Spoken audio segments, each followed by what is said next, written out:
Hello students, आज हम लोग आपके लिए लाए हैं सिटिंग अरेंजमेंट का एक और नया टॉपिक।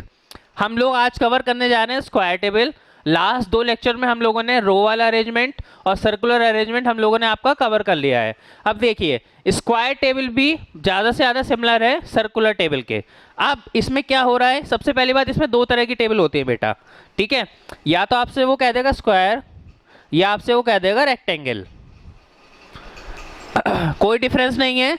अब इसमें दो चीज़ें और इंपॉर्टेंट होती हैं। पहला चीज़ होता है साइड और दूसरा चीज़ होता है कॉर्नर, ठीक है। पहला है आपका साइड और दूसरा है कॉर्नर, ठीक। अब देखिए, अगर ये आपकी कोई टेबल है तो ये होंगे इसके चार कॉर्नर्स, ठीक है स्टूडेंट्स, ये हैं इसके चार कॉर्नर्स। अब मोस्टली वो ये कहेगा कि person sitting at the corner are facing outside या फिर इनसाइड। दो ही कैसी हो सकती है बेटा, या तो टेबल के इधर की साइड मूव होगा या टेबल के आउटसाइड होगा, या तो इनसाइड होगा या आउटसाइड होगा।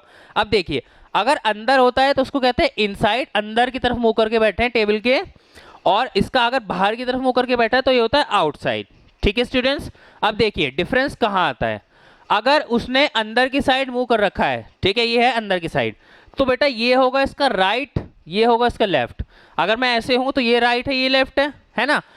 अगर इसने बाहर की तरफ मुंह कर रखा है, इसी में देखते हैं, अगर इसने बाहर की तरफ मुंह कर रखा है बेटा तो बिल्कुल डायरेक्शन अपोजिट हो जाती है, तो ये इसका राइट हो जाता है, ये इसका लेफ्ट हो जाता है, ठीक है स्टूडेंट्स।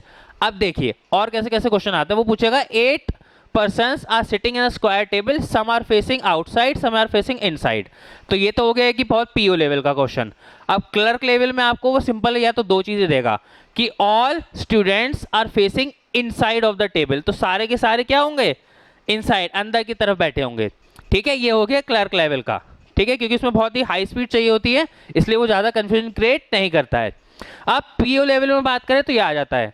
अब वो कहेगा 4 students P Q R S are sitting at the corner, ठीक है, कॉर्नर पे बैठे हैं, and are facing outside of the table, और उन्होंने क्या कर रखा है, अपना फेस आउटसाइड कर रखा है, मतलब बाहर कर रखा है, अंदर की साइड नहीं देख रहे, बाहर की साइड देख रहे हैं।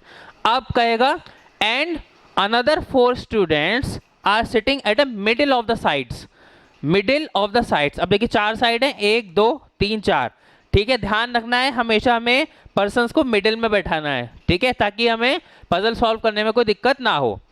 पर्सन्स को मिडिल में बैठाना है, और वो कहेगा they are facing inside of the table, they are facing inside, ठीक है। तो इनसाइड का मतलब है इधर। अब अंदर की मैं आपको पहले ही बता चुका हूं कि इस साइड में है तो ये राइट होता है, ये लेफ्ट होता है, और अगर नॉर्थ डायरेक्शन की तरफ फेसिंग है तो ये राइट होता है, ये लेफ्ट होता है, ठीक है स्टूडेंट्स।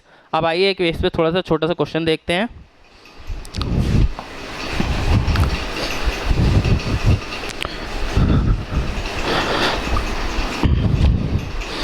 देखिए जैसे ये हमारी टेबल है, इस पे हमने बैठा दिए 8 पर्सन हम लोग इसमें बैठाने हैं, 4 हमने कॉर्नर्स पे बैठा दिए हैं, फेसेस इनसाइड ही है।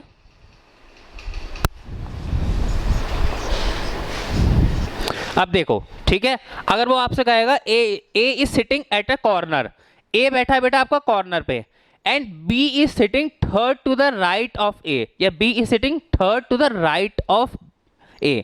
तो अब देखो हम क्या करते हैं, काउंट नहीं करते, हम लोग जंप मारते हैं, ठीक है, 1 2 3, ठीक है, जंप मारनी होती है, रैंडमली वो कैलकुलेट नहीं करते। जैसे 1 2 3 तो ये आ गया, बट ये गलत हो जाएगा, उसने कहा थर्ड टू द राइट, तो हमेशा जंप मारते हैं, ध्यान रखना, यहां से काउंट नहीं करेंगे, हमेशा जंप मारेंगे, ठीक है, 1 2 3, ठीक है। आप देखो जंप मारा तो बी यहां पे आ गया, लेकिन अगर हम काउंट करते ए से तो 1 2 3 यहां आ जाता, आपका पजल वहीं का वहीं गलत हो जाता, ठीक है। अब देखो अगर वो आपसे कहे sitting Z is sitting adjacent to A, अब इस केस में दो पॉसिबिलिटी होती हैं। एडजेसेंट का मतलब होता है बिल्कुल चिपक के या बिल्कुल बराबर, है ना। अब देखो Z या तो यहां बैठ सकता है क्योंकि ये इसकी बिल्कुल चिपक के आ रहा है, या फिर Z यहां आ सकता है, ठीक है। तो ये दो पॉसिबिलिटी होती है। ध्यान रखना जब भी आप लोग पजल सॉल्व करेंगे, चाहे वो बिल्कुल क्लर्क लेवल का ही क्यों ना हो, आरआरबी क्लर्क लेवल का ही क्यों ना हो, हमेशा पजल की पॉसिबिलिटी बनानी पड़ती है, ठीक है, ताकि हम लोग को ज़्यादा टाइम ना लगे, हम लोग पजल्स की पॉसिबिलिटी बना लेते हैं ताकि वो जल्दी जल्दी सॉल्व हो सके।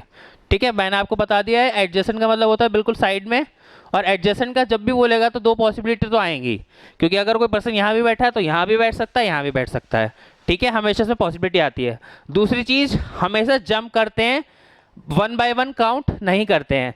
अगर वो कहे सेकंड टू द राइट, अब देखो second to the right of A, 1 2, ये है इसका राइट, जिस साइड में एरो होता है ना उसी साइड से राइट और लेफ्ट निकालते हैं। ये है राइट, ये है लेफ्ट। 1 2, यहाँ बैठेगा Z, ऐसे नहीं है, ऐसे काउंट नहीं करेंगे, 1 2 ऐसे काउंट नहीं करेंगे, हमेशा जंप मार के कैलकुलेट करेंगे, 1 2 या आगे जा। ठीक है स्टूडेंट्स, प्लीज़ हमारे साथ जुड़े रहिए ऐसी अच्छे लेक्चर्स में। इससे अगली क्लास में हम लोग कवर करेंगे फ्लोर बेस्ड क्वेश्चन।